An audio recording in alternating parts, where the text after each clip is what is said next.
Olá, tudo bem? Para essa questão, o motivo de ser 37 e não 43 está no diagrama de forças.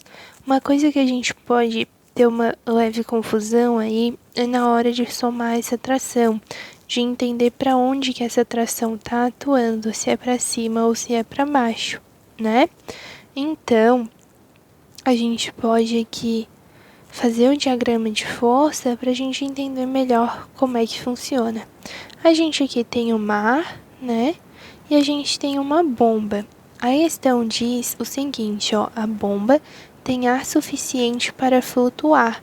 Ou seja, essa bomba aqui, ela vai ter uma tendência de vir aqui para cima, porque se ela tem ar suficiente para boiar, significa que a densidade dela é menor do que a densidade da água, então ela vai querer subir, ou seja, ela vai ter uma força de empuxo aqui para cima. Mas a questão fala que ela está ancorada por uma corda lá no fundo do mar, né? A questão fala ali que essa bomba ela fica totalmente submersa, então ela fica toda embaixo da água, e quando ela fica toda embaixo da água, ela tem essa vontade de subir, e para que ela não suba, existe essa corda segurando ela, e essa corda está ancorada aqui no chão do mar, né? Então, se essa bomba quer subir, ela na corda tenta puxar a corda para cima. E a corda, em reação, puxa a bomba para baixo. Lembra do par ação-reação? Mesma direção, mesmo módulo, sentido oposto e atuando em corpo diferente. Então, se a bomba puxa a corda para cima, a corda puxa a bomba para baixo. Logo, essa força de tração na bomba vai estar para baixo. E o peso, como já é de praxe, ele nunca muda, é sempre a mesma coisa, ele está sempre vertical para baixo. Para que essa bomba fique em repouso, né? Porque a gente quer que ela fique aqui paradinha embaixo da água. Para que ela fique em repouso, ela precisa estar em equilíbrio. E para que aconteça o equilíbrio, a força resultante precisa ser nula, ou seja, a soma vetorial de todas as forças precisa se anular, né? Quando a gente fala em força resultante, a gente soma todas as forças. Como a força é uma grandeza vetorial, que tem módulo, direção e sentido, então quando a gente soma, precisa ser uma soma vetorial, igual a gente aprende lá na cinemática. Então, somando o empuxo com a tração e o peso, a minha resultante tem que ser zero para que tenha um equilíbrio e essa bomba fique em repouso, tá? Então, aqui, se eu quero nula, né? Se eu fizesse a soma vetorial, eu teria que somar tração e peso, dela subtrair o empuxo, então ficaria assim, ó.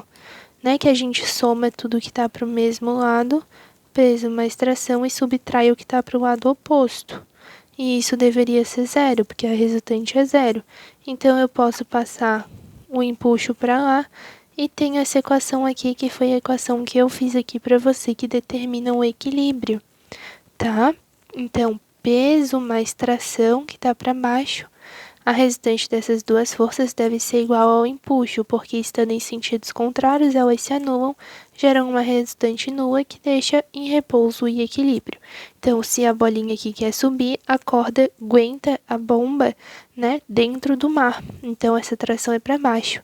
Isso é muito importante. O empuxo a gente já calculou como sendo 40, né? Tem o quilo, newtons ali, mas eu vou deixar só 40 para a gente ver só o número.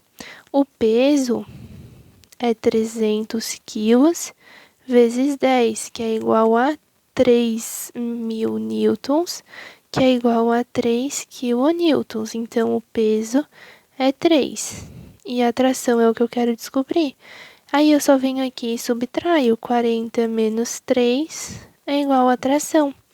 Seria 43 newtons se a tração fosse igual ao peso mais o empuxo. Mas isso não faz sentido, porque a força de empuxo é a força que o líquido, que o fluido exerce sobre o corpo para que ele saia, né? A força de empuxo é uma força na tentativa de eliminar esse corpo ali de dentro da deformação que ele fez no líquido. Então, a força de empuxo é uma força para cima. E o peso é uma força para baixo, elas estão em sentidos opostos, elas estão se anulando, elas são uma contrária à outra, uma está atrapalhando o efeito da outra.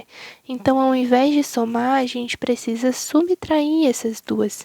Por isso que não pode ser 43, porque seria 43 se essas duas estivessem na mesma direção, no mesmo sentido, e a gente somasse elas. Mas como a gente está subtraindo, então o valor total é de 37 quilonewtons, tá bem?